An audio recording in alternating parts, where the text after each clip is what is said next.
মঙ্গলবার রাতে আধুনিক যুদ্ধের সবচেয়ে বড় এবং দীর্ঘ ডগফাইটের রেকর্ড গড়ে ভারত পাকিস্তান। আমেরিকান সংবাদ মাধ্যম সিএনএন জানায়, পাকিস্তানি ও ইন্ডিয়ান যুদ্ধবিমানের মধ্যে যে ডগফাইট হয়েছে সেটি সাম্প্রতিক যুদ্ধবিমানের ইতিহাসে অন্যতম বৃহৎ ও দীর্ঘতম ডগফাইট ছিল।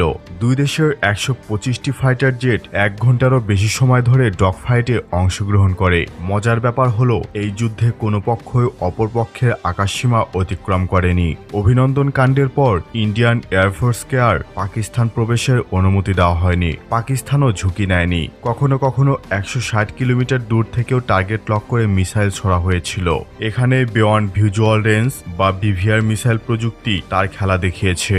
ভারতীয় বিমান বাহিনীর মিগ-29, সুখোই 30 MKI, মিরেজ 2000 এবং রাফালের মুখোমুখি হয় HQ-9 এর সঙ্গে সমন্বয় করা পাকিস্তানের Z-10 এবং JF-17 থান্ডার যুদ্ধবিমান।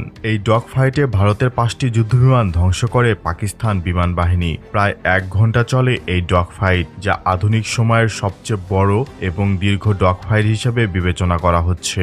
আরও একটি মজার ব্যাপার হলো, পাকিস্তান তাদের F-16 গুলোকে ফ্রন্টলাইন আনেনি, কারণ আমেরিকার নিষেধাজ্ঞা পড়তে পারে এই ভয়ে। কিন্তু F-16 কে স্ট্যান্ড বাই রাখা হয়েছিল ইন্ডিয়ার যুদ্ধবিমান পাকিস্তানে প্রবেশ করলে ইন্টারসেপ্ট করার জন্য।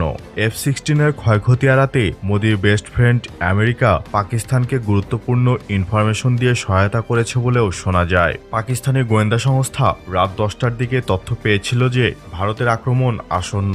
সেই অনুযায়ী পাকিস্তানি মিলিটারি তাদের ডিফেন্স সাজায়। পাকিস্তানের পররাষ্ট্রমন্ত্রী ইসাহাকদার এটা বলেছেন যে শুধুমাত্র যেসব ইন্ডিয়ান জেট মিসাইল লঞ্চ করেছে বা বোমা ফেলেছে সেগুলোই পাকিস্তান শুটডাউন করেছে। যদি নির্দেশনা ভিন্ন থাকতো তাহলে 10-12টা ইন্ডিয়ান জেটের দিকে মিসাইল ছুড়ে নামানো হতো। আর এক্ষেত্রে পরশুদিন পাকিস্তানের জেটেন্সি অনেক গুরুত্বপূর্ণ একটি ভূমিকা পালন করেছে।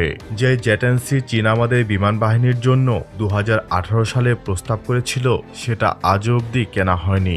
এখন সেই জেট পৃথিবীর অন্যতম আধুনিক যুদ্ধবিমানের মুখোমুখি হয়ে প্রথমবারে বিয়ন্ড ভিজুয়াল রেঞ্জে বিজয়ের দাবিদার। ভারতীয় মূলধারার মিডিয়া ইন্ডিয়া টুডে দাবি করেছে যে তারা একটি পাকিস্তানি F-16 যুদ্ধবিমান ভূপাতিত করেছে। পাকিস্তানি F-16 ভূপাতিত করার দাবি ভারতের প্রোপাগান্ডা গণমাধ্যমের, কারণ এর বাস্তবতা প্রশ্নবিদ্ধ। মার্কিন যুক্তরাষ্ট্রের সঙ্গে হওয়া ফরেন মিলিটারি সেলস চুক্তি অনুযায়ী পাকিস্তান এই F-16 বিমানগুলোকে ভারতের বিরুদ্ধে আক্রমণাত্মক অভিযানে ব্যবহার করতে পারবে না।